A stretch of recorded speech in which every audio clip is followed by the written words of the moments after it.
Bonjour à tous, je suis Noémie, bienvenue sur Horizon Universe et bienvenue dans cette petite pile, quoique non, pas si petite que ça en fait, du mois de mai où j'ai quand même pas mal de choses très cool à discuter avec vous aujourd'hui.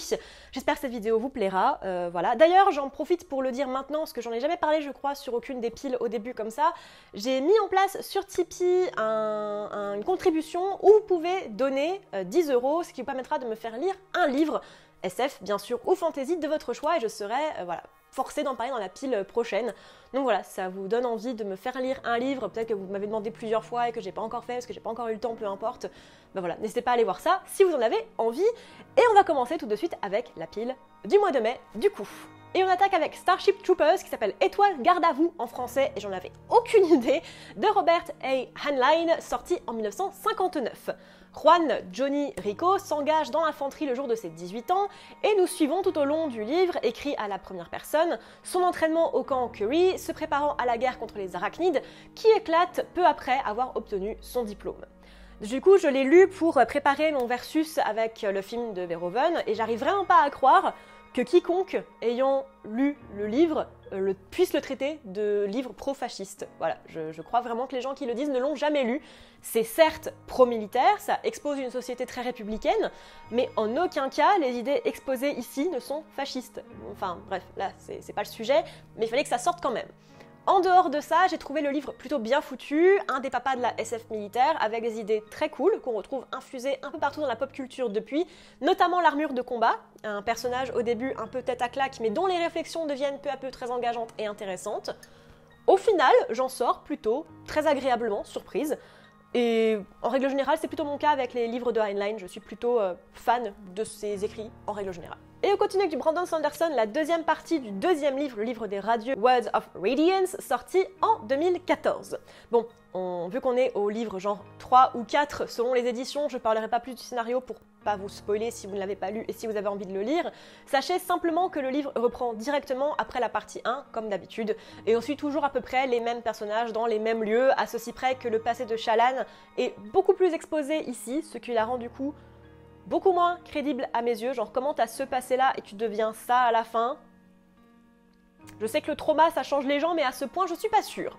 Mais j'ai quand même passé dans l'ensemble un plutôt bon moment envers ce livre, il se lit très bien, c'est toujours plutôt bien écrit, moins long que ses prédécesseurs avec une plus grande part sur l'action, bien que les relations entre les personnages et leurs actions passées soient toujours au cœur du livre, ce qui est plutôt appréciable. On a droit à de très bonnes surprises, l'intrigue avance à son rythme, ça reste de très bonne facture, sans être longuet, ni décevant pour le moment, c'est quand même pas mal quand on est quand même au 3e/4e bouquin d'une saga. Ça peut avoir tendance à s'essouffler et c'est pas du tout le cas de celui-ci. Sparta J No. 3 Orbus de Neil Asher, sorti en 2009. Conclusion de la trilogie Sparta J, Orbus suit le capitaine, Orbus du coup, voilà, c'est son nom, un vieil habitant de la planète sujette au virus, voyageant vers le cimetière, un no man's land immense entre les frontières de la Politie et du royaume des Prador, où se rend également le Prador Vrel, muté par le virus et de plus en plus dangereux. Vous le savez maintenant depuis le temps que j'en parle, mais Neil Asher c'est criminellement peu discuté en France, au point où le 3e tome de cette trilogie n'a pas été traduit en français, alors que les 2 premiers, oui. Allez comprendre pourquoi les éditeurs font ça. Alors que, putain, c'est une fin sublime, sans conteste, le meilleur livre des 3, et c'est suffisamment rare pour souligner voilà, quand le dernier est le meilleur des 3. C'est pas souvent.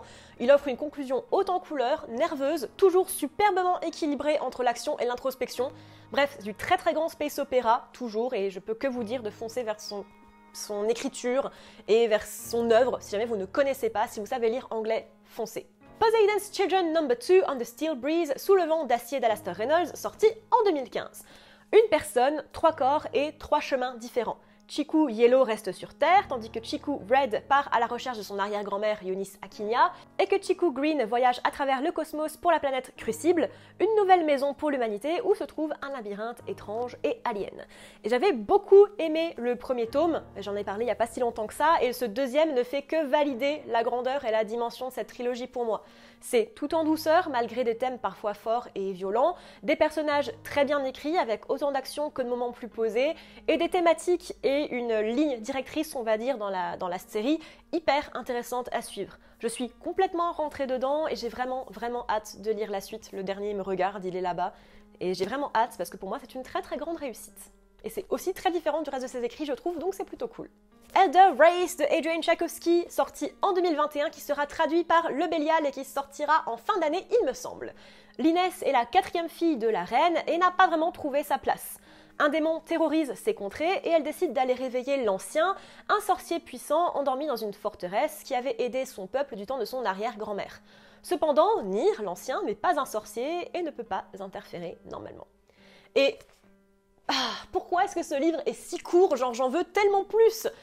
Tchaïkovsky, et j'en parlerai un peu plus tard dans cette vidéo, c'est le mec qui peut te pondre un livre d'à peine 200 pages avec plus de lore et de worldbuilding que certaines sagas de genre 12 000 bouquins.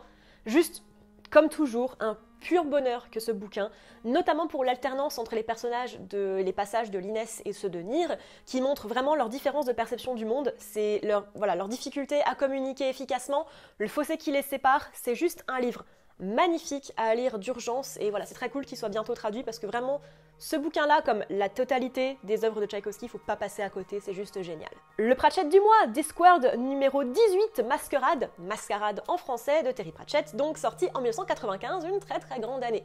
Granny Weatherwax et Nanny Hogg souhaitent créer un convent de sorcières avec l'aide d'Agnès, partie depuis à Ankh-Morpork, et devenue chanteuse d'opéra.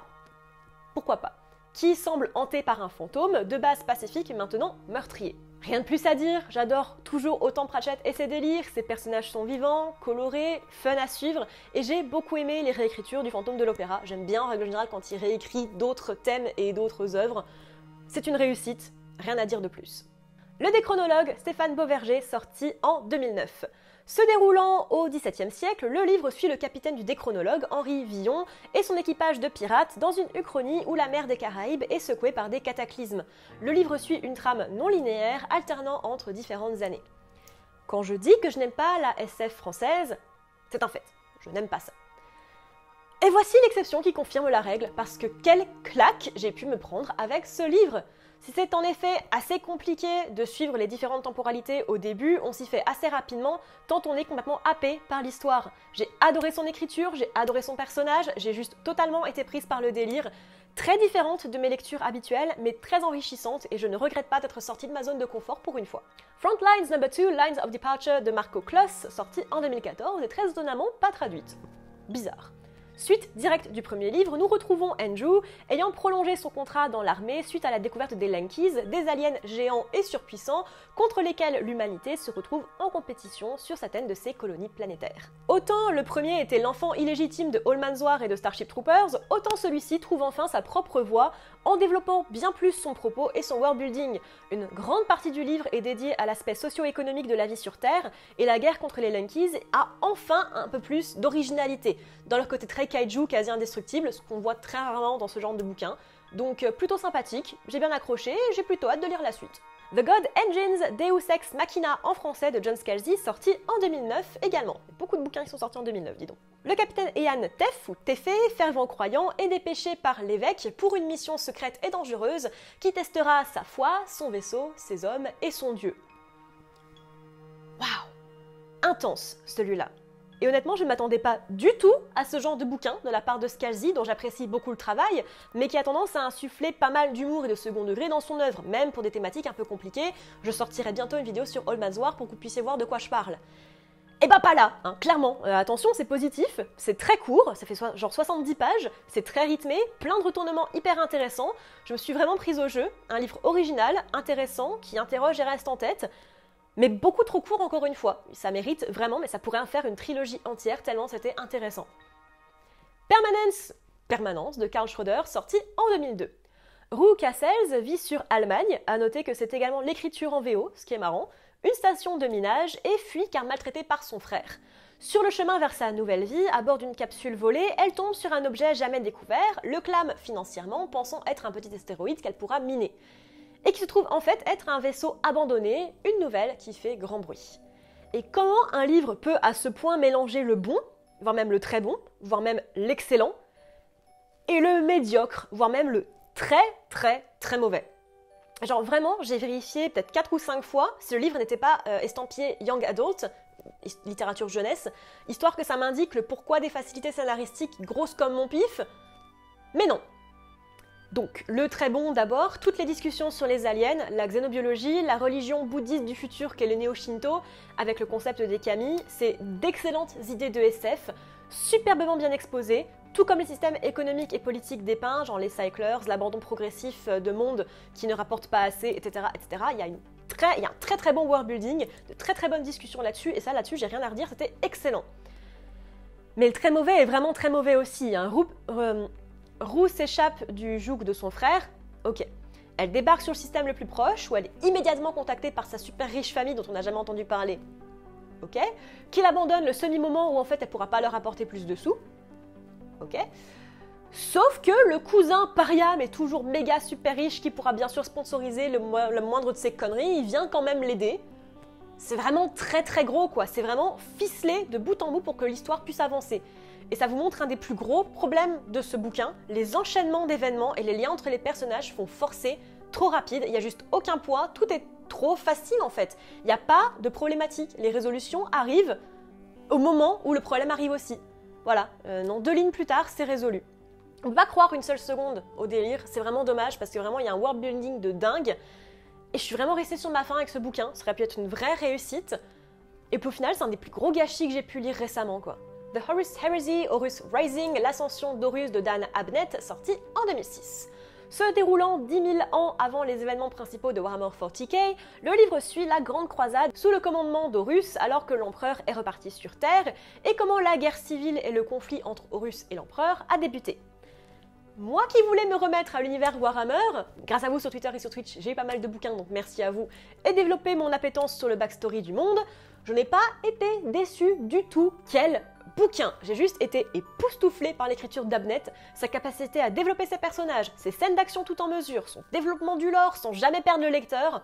J'ai juste dévoré ce bouquin, un gros coup de cœur, et j'ai bien hâte de lire genre les 350 258 000 bouquins de la série.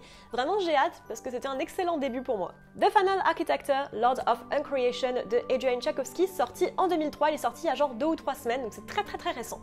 C'est la suite directe de Eyes of the Void, le dernier bouquin qui est sorti, je crois, l'année dernière, en mai aussi, il me semble. Je ne parlerai donc pas plus du scénario pour ne pas spoiler. Comme j'ai un souvenir quand même assez nébuleux de ce qu'il y avait dans le premier et dans le deuxième, je vais éviter, mais juste, waouh! C'est une conclusion absolument magistrale que j'ai honnêtement pas vu venir, ce qui est super rare. Les personnages sont fantastiques, l'histoire est grandiose, les enjeux juste inégalés. On parle beaucoup trop peu de cette trilogie parce qu'elle a une qualité, une dimension et un déroulement juste génial. C'est juste une des meilleures histoires SF que j'ai lues depuis très longtemps. Tchaïkovski, vraiment pour moi, c'est le génie de notre époque. C'est l'Arthur C. Clarke de notre époque. Et on vit dans une époque de merde, hein, ça fait genre 10, 15, 20, 30 ans que c'est pas ouf. Mais on partage notre époque avec Tchaïkovski. Et ça met un petit peu de baume au cœur. Voilà tout le monde, cette petite vidéo de pile du mois de mai est terminée, j'espère qu'elle vous aura plu. J'ai lu quand même des livres très intéressants ce mois-ci, c'était un excellent mois. C'est rare qu'il y ait vraiment pratiquement que du positif dans un mois, mais en tout cas voilà, c'était le cas là, c'est le début du printemps, ça y est, c'est cool, tout va bien. N'hésitez pas à me dire dans les commentaires ce que vous avez lu ce mois-ci, et si vous avez lu les mêmes bouquins que moi, n'hésitez pas à me dire ce que vous en avez pensé en commentaire.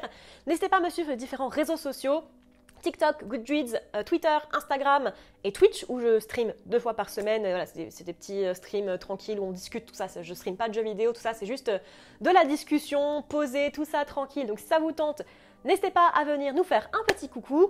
Et moi je vous dis à bientôt dans l'univers.